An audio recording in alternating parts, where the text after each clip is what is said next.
남남인데도 아주 가깝게 지내는 사람들을 우리는 형제처럼 지낸다, 그렇게 말을 하지요. 예당 저수지 근처에는 의좋은 형제 마을이 있습니다. 형제는 서로 돕고 서로 사랑하고 그야말로 사이좋게 지낸다는 말의 대명사지요.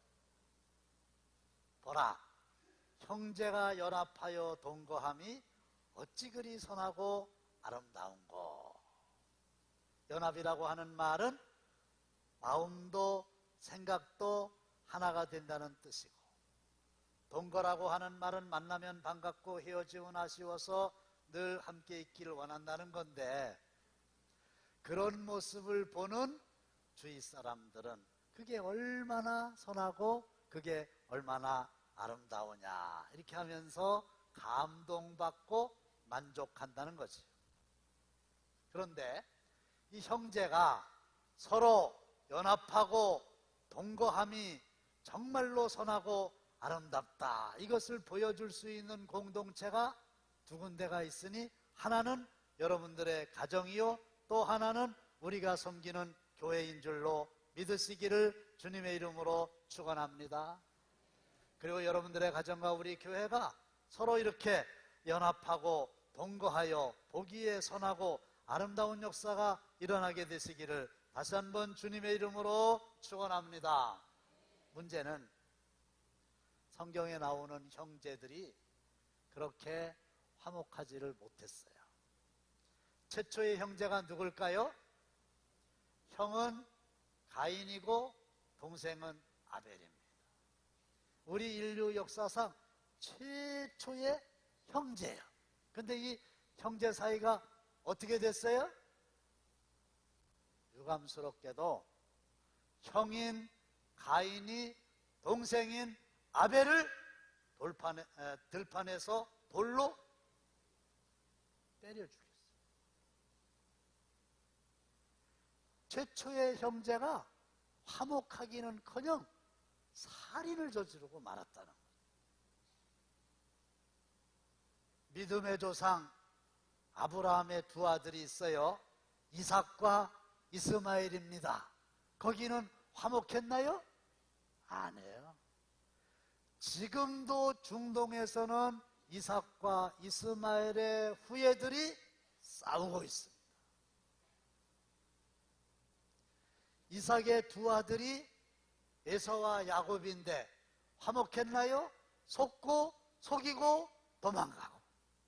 그래서 나중에 이스라엘 백성들이 애굽을 나와서 약속의 땅을 향하여 갈 때에 의도적으로 조직적으로 이스라엘 백성들의 행군을 저지한 나라가 있으니, 그 나라 이름이 어딘지 아십니까? 에돔이라고 하는 나라인데, 이 에돔 나라의 조상이 에서입니다. 그러니까 야곱의 후예와 에서의 후예가 서로 대적했다는 겁니다.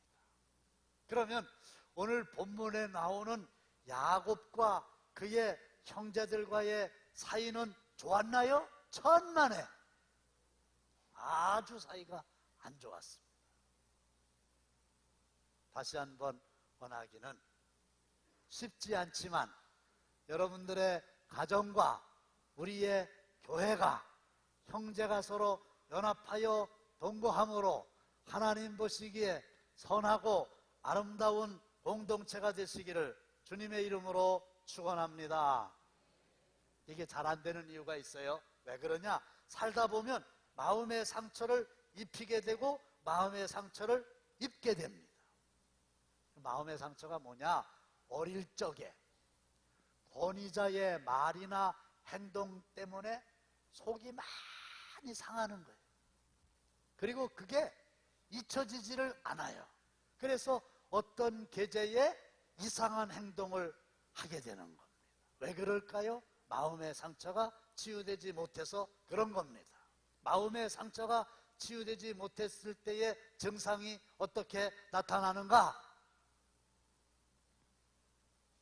어떤 사람은 이렇게 길을 가다가 길 위에 깡통이 하나 이렇게 놓여 있어요. 그러면 보통 사람은 아, 깡통이 있나 보다 그러고 그냥 지나가요. 근데 마음에 쌓인 게 많은 사람, 속이 상한 사람, 상처가 치유되지 않은 사람, 분노가 있는 사람은 절대로 그냥 지나치지 못하지. 깡통을 보는 순간에 눈에서 불이 나와가지고 반짝해. 그럼 어떻게 합니까? 뒤로 가. 그리고서 깡통을 뚫어지게 바라보고 앞으로 막 달려가서 깡통을 오른발로 빵 차면 이 깡통이 떼굴떼굴 굴러가지고 시궁창에 푹 쑤셔 박혀야 후련. 근데 제 얘기는 아니고 어떤 목사님이 길을 가다 보니까 그날은 깡통 대신 호박이 하나 딱 있더래요. 눈에서 불이 번쩍하고 났어요. 뒷걸음질 칩니다. 막 달려가서 오른발로 호박을 빵 찼어요. 호박이 떼굴떼굴 굴러가지고 어디에? 시궁창에 푹 쑤셔 박혀야 마음이 후련할 텐데 그날따라 목사님 구두가 호박에 푹 꼈어. 그랬더니 그 호박에서 구두를 빼면서 혼자 하시는 말씀이 너는 목사도 아닌데 왜 이렇게 속이 다 썩었냐? 그러더라고요. 제 얘기는 아닌데 이해하고도 남죠. 내 마음속에 울고 있는 내가 있어요. 과거에 억울하고 과거에 속상하고 과거에 상처 있고 그래서 어린 내가 내 마음속에서 운단 말이에요. 오후 천월이라고 하는 말이 있는데 오나라의 소가 달만 보아도 숨을 헐떡인다 이런 뜻으로 어떤 일에 한 번 혼이 나면 비슷한 것만 보아도 미리 겁을 집어먹는다는 말입니다. 자라에 놀란 가슴, 소뚜껑 보고 놀란다. 그런 말과 똑같은 거예요. 용의 이 목 부분에 영린이라고 하는 게 있대요. 일정한 부분에 비닐이 고기만 반대 방향으로 이렇게 이제 있는 거예요. 그래서 역린이에요. 근데 누가 만일 이 용의 그 목 부분에 있는 영린을 어쩌다가 건드렸다. 그러면 난리 나는 거예요. 용이 용 쓰기 시작하는데 뭐 발광을 하는 거예요. 막 펄펄 뛰고 잡아먹으려고 달려들고 어마어마하게 상상도 못하는 아주 기이한 행동을 하는 거예요. 다른 사람들은 절대로 이해를 할 수 없어요. 근데 그 용으로서는 그럴 수밖에 없는 마음의 상처가 있다는 거지. 그런데 이 소위 영린이라고 하는 게요, 모든 사람들에게 다 있어요. 저에게도 있어요. 그래가지고 누가 거기를 건드렸다 그러면 통제가 안 되는 거예요. 펄펄 뛰고 막 난리가 나고 이해가 안 가죠. 근데 그 사람은 치유되지 않은 마음의 상처가 있기 때문에 그 부분을 건드리면 그렇게 반응하게 돼 있다는 거지. 미국의 의학자인 엘머 게이즈 박사가 분노 상태의 날숨, 들이쉬는 게 아니라 내쉬는 숨, 날숨, 이거를 냉각시킨 후에 증류수에 타해서 쥐에게 먹였더니 쥐가 죽었다. 분노가 막 끓어오르는데 여기서 나온 날숨, 이게 쥐를 죽이는 거예요. 그래서 좋아 죽겠네라고 하는 말은 틀려도 미워 죽겠네라고 하는 말은 맞는다. 그래서 치유받지 못한 마음의 상처에서 오는 분노가 이렇게 무서운 거예요. 그래서 오랜만에 명절 때 형제들끼리 모이잖아요. 별거 아닌 말에 막 폭발해가지고 칼로 형제의 배를 찔러가지고 감옥 가는 사람들도 종종 있잖아요. 그런데 이 본문에 나오는 요셉은 마음의 상처가 너무 큽니다. 누구하고? 형님들하고. 요셉의 형들이 10명입니다. 그리고 자기 11번째, 그리고 밑에 베냐민 동생, 이렇게 12형제가 있는데, 자기 밑에 있는 베냐민은 요셉하고 어머니가 같아요. 라헬의 소생이에요. 그런데 앞에 있는 10명의 형들은 3명의 각각 다른 어머니로부터 나온 이복형들입니다. 근데 아주 사이가 안 좋았어요. 그래가지고 어느 날은 이 이복형들이 요셉을 미우니까 이놈의 새끼 죽여버려야 되겠다. 그래가지고 물이 없는 구덩이에다가 집어넣습니다. 시간 지나면 굶어서 죽어요. 어린애니까 못 나와요. 살려달라고 애원합니다. 그런데 다행스럽게도 유다라고 하는 형이 꼴배기 싫은데 꼭 죽일 이유야 있냐? 그러니까 아주 팔아버리자. 근데 마침 이스마엘 상고가 지나갑니다. 꼴배기 싫은 망하기를 바라는 요셉을 은 20세겔에 팔아버립니다. 그래가지고 이 요셉은 13살쯤 된 어린 나이에 이복형들에게 미움을 받아서 은 20세겔에 팔려서 낯설고 물설은 이국 땅 애굽 나라에 가서 종살이를 합니다. 노예 생활을 합니다. 얼마나 여기 쌓인 게 많았겠어요. 그런데 그 종살이도 억울한데 설상가상으로 훗날에 억울한 누명을 뒤집어 쓰고 감옥살이를 합니다. 이 분노가 대단하죠. 제가 지난 주간에 교도소에 계신 어떤 분을 이렇게 이제 면회 갔었어요. 근데 그분은 본인이 잘못해서 이렇게 교도소 생활하는 것을 인정하시는 분이신데도요, 막 이 안에서 분노와 원망이 철장 속에서 사그러들이지 않아가지고 이거를 절제하기가 매우 어렵다고 그러셨거든요. 근데 요셉은 잘못이 하나도 없는데 억울한 누명을 뒤집어 쓰고 종살이를 하게 됐고 감옥살이를 하게 됐는데 그게 무려 몇 년이냐? 17년 정도를 하게 된 거예요.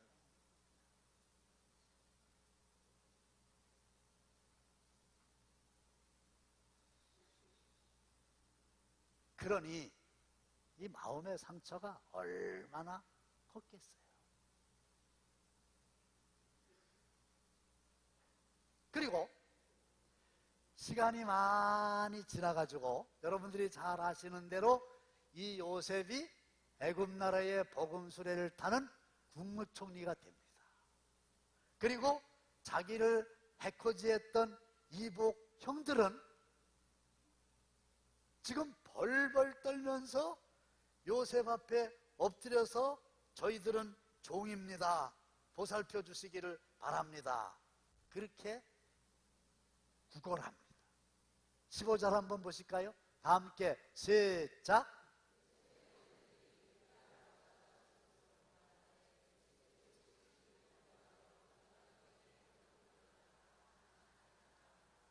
요셉의 아버지가 돌아가셨어요. 그랬더니 형들이 바짝 겁먹어요. 요셉이 혹시 우리를 미워하여 우리가 그에게 행한 모든 악을 다 갚지나 아니할까? 두려워가지고 거짓말까지 합니다. 아버지가 돌아가시기 전에 말씀하시기를, 넘기세요. 네 형들이 악을 행했을지라도 그들의 허물과 죄를 용서하라 그랬다. 근데 아버지가 그런 얘기 한 적 없거든요. 거짓말 하는 거예요. 그러면서 우리의 죄를 좀 용서해다 달라, 이런. 여러분은 용서하실 수 있겠어요? 17년 아무런 죄 없어. 죽을 고생했어.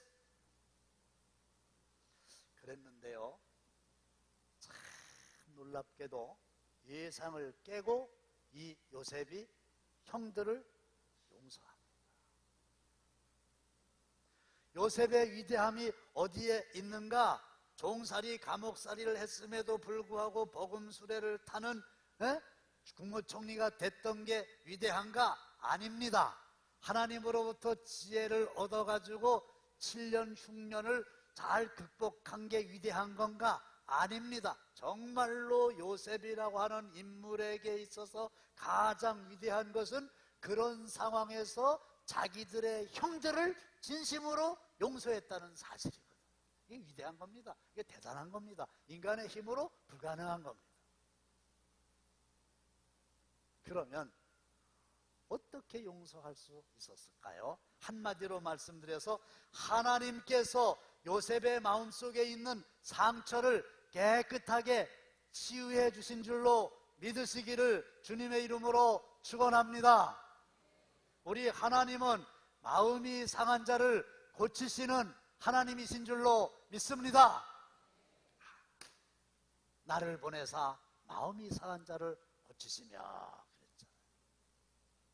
그런데 이 손가락의 상처는 약을 바르면 낫는 거예요. 그런데 마음의 상처는 어떻게 하면 고칠 수 있을까요? 보세요. 하지는 마시고 손뼉을 쳐보세요. 그러면 안 아프죠? 그런데 어떤 사람은 손뼉 치라 했더니 아파요. 왜 그럴까요? 손가락에 상처가 있는 사람. 보통 사람들은 아무렇지도 않은데 상처 있는 사람은 막 어쩔 줄 몰라 아파하는 거예요. 마음의 상처도 똑같은 거예요. 그런데 어떻게 이걸 치유를 받아야 되냐? 약 발라가지고 안 되는 거잖아요. 이때에 아주 중요한 처방이 토설이라는 거예요. 마음속에 응어리진, 마음속에 서운한, 마음속에 분노로 남아있는 이 마음속의 상처를 다 끄집어내가지고 말을 하는 거예요.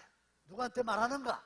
주위 있는 사람한테 말해요. 친정 어머니한테 말하고, 친구들한테 말하고, 언니한테 말하고 막 말하는 거예요. 이때 보면 아주 아주 대단하죠. 한 얘기 또 하고, 했던 사람한테 또 하고, 막 이게 안 풀리니까 막 얘기하는. 근데 그게 효과가 있기는 있는데 그거 갖고 근본적으로 해결되는 게 아니고 그로 인한 부작용이 더 심합니다.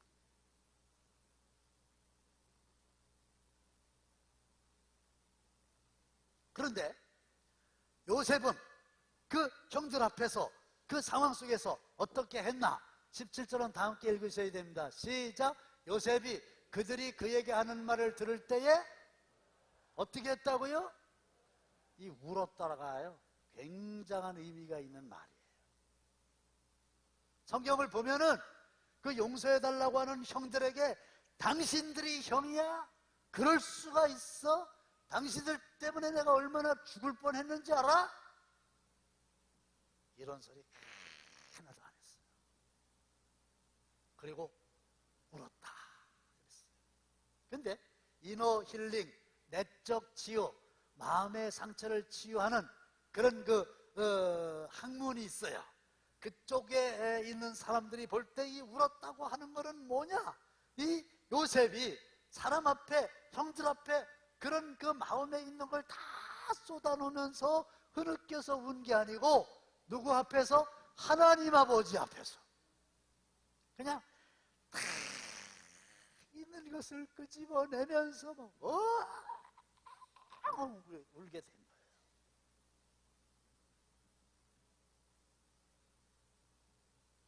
그런데 이때는요, 어떤 거는 토설하고 어떤 거는 숨기고 이럴 자제력이 없습니다. 막 저절로 흐느껴 울면서 이 안에 있는 게 막 뛰쳐나오는 거예요. 술을 잔뜩 먹고 락 하고 토할 때 콩나물은 창피하니까 토하지 말자. 그래서 콩나물만 빼고 나머지만 토할 수 있는 기술이 있는 사람이 있어요? 안 된다. 그냥 이렇게 다 나오는 거예요. 요셉이 그렇게. 그런데 시편 109편을 보시면 기자 이 시편 109편을 쓴 사람 있잖아요. 이 사람이 요셉만큼이나, 아니 요셉보다 더, 여러분들보다 더, 나보다도 더 마음의 상처가 아주 많이 있는 사람임에 틀림이 없어요. 그래가지고 하나님한테 와가지고 하나님 앞에 막 자기의 심정을 토설하는데 한번 읽겠습니다. 시작.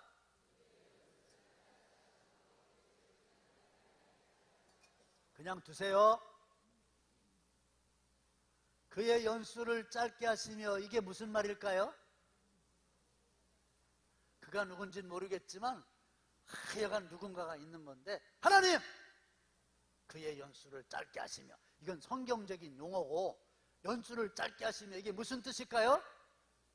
일찍 죽으라고? 아니에요. 절대로 일찍 죽으라는 뜻이 아니에요. 이때의 심정은 뭐냐? 일찍 뒤지게 하시고 이거예요. 그러면 뭐 일찍 돌아가게 하시고 그게 어디 있어요? 그의 직분을 타인이 빼앗게 하시며 대학교 학장 자리 날아가게 하시고 사장 모가지 달아나게 하시고 막 쏟아붓고, 막 쏟아붓게 좀 그 다음에 넘어가 보세요. 그의 자녀는 고아가 되고 그의 아내는 그 다음에 자녀들은 한마디로 다 거지 새끼가 되게 해주세요. 그래가지고 빌어먹게 해주세요. 고리대금하는 자가 그의 소유를 다 빼앗게 하시며 그의 집, 차 붙어가지고 다 날아가게 하시고 논밭 다 뺏기게 하시고 고아들 되는 것만으로도 분이 안 풀려가지고 그 고아에게 은혜를 베푸는 자도 하나도 없게 하시고 아예 자손이 끊어지게 하시고 후대에 그들의 이름이 지워지게 하소서. 그 집안의 씨를 아예 말려서 이 세상에서 싹 사라지게 하옵소서. 내가 왜 이렇게 열내나 모르겠네. 아이고, 그냥 막 울며 불며 뭐 하고 싶은 얘기를 다 하는 거예요. 그런데 이 시편 109편이 다 끝나갈 무렵에 그렇게 하나님 앞에서 다 토설하고 난 다음에 하나님이 그의 마음을 만지시고 그의 마음을 치유하시는데 어떻게 치유하셨는가? 30절 다 함께 읽겠습니다. 시작. 내가 입으로 여호와께 크게 감사하며 많은 사람 중에서 찬송하리니 할렐루야. 어떻게 됐어요? 하나님 감사합니다.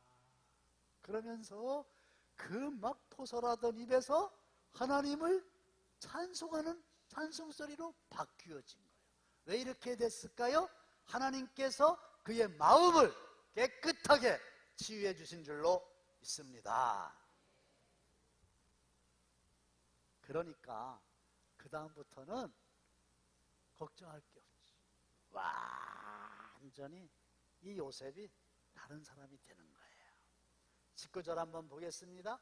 요셉이 그들에게 이르되 두려워하지 마소서, 내가 하나님을 대신하리이까 겁먹지 마세요. 저는 절대로 형님들에게 해코지하지 않습니다. 내가 하나님입니까? 내가 심판자입니까? 나는 절대로 복수하지 않습니다. 겁먹지 마세요. 내가 하나님입니까? 그 다음에 당신들은 나를 해하려 하였으나 형님들은 나 꼴보기 싫다고 이스마엘 상부에게 팔아가지고 17년 동안 죽을 고생하고 죽고 싶은 생각이 들 정도로 내가 어려웠지만, 그러나 하나님은 그것을 선으로 바꾸어 주사 오늘과 같이 많은 백성의 생명을 구원하게 하시려 하셨나니 할렐루야. 당신들은 그렇게 했는데 하나님이 그거를 좋게 만들어 주셔가지고 내가 애굽의 국무총리가 돼가지고 이렇게 먹고 살게 됐으니까 형님들 팔아주셔서 감사해요. 이렇게 해석을 하는 거예요. 왜? 마음의 상처가 치유됐어요. 당신들이 안 팔았으면 큰일 날 뻔했어요. 이렇게 됩니다. 꿈보다 해몽이죠. 그리고 뭐라고 얘기합니까? 당신들과 당신들의 자녀를 기르겠습니다. 내가 애굽 나라의 국무총리인데 형님들뿐만 아니라 형님들의 자녀들, 다시 말씀드리는데 조카들, 내가 먹을 거 주고 입을 거 주고 등록금 대고, 그래서 이 고센 땅에서 아무런 불편 없이 잘 살 수 있도록 도와드리겠습니다. 그러면서 아주 간곡한 말로 위로하였더라. 할렐루야. 와, 이게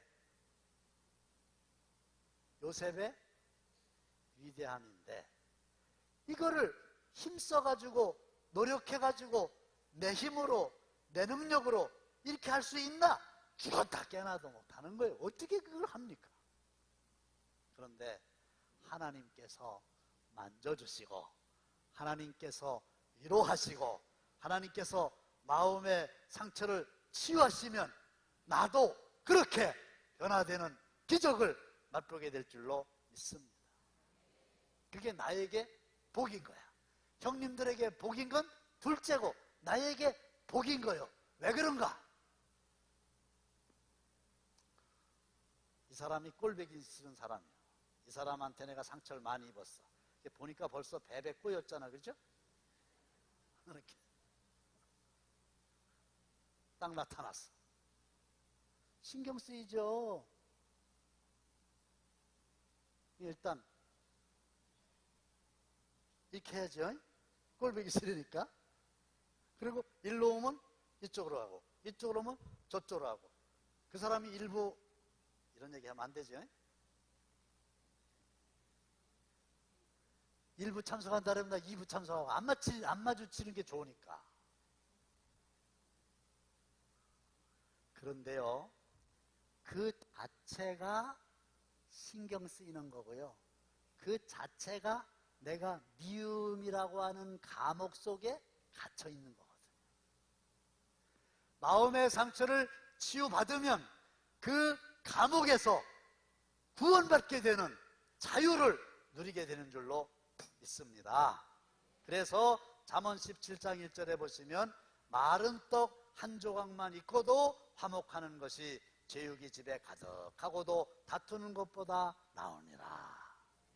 그래서 이런 저런 과거의 크고 작은 사건들 때문에 상처를 주기도 하고 입은 상처가 크다 할지라도 이걸 내가 치유하지 못하면 시집살이 아주 독하게 한 며느리가 나중에 시어머니가 되면 시집살이 또 독하게 하는 것처럼 나와 주위의 사람들에게 해를 끼치게 되니 하나님, 내 마음속에 상처를 다 치유하여 주셔서 화목하게 하시고 그 감옥에서 나를 건져내 주시옵소서. 이래서 여러분들의 가정생활이, 여러분들의 교회생활이 화목하게 변화되는 은혜가 이 시간 임하게 되시기를 주님의 이름으로 축원합니다.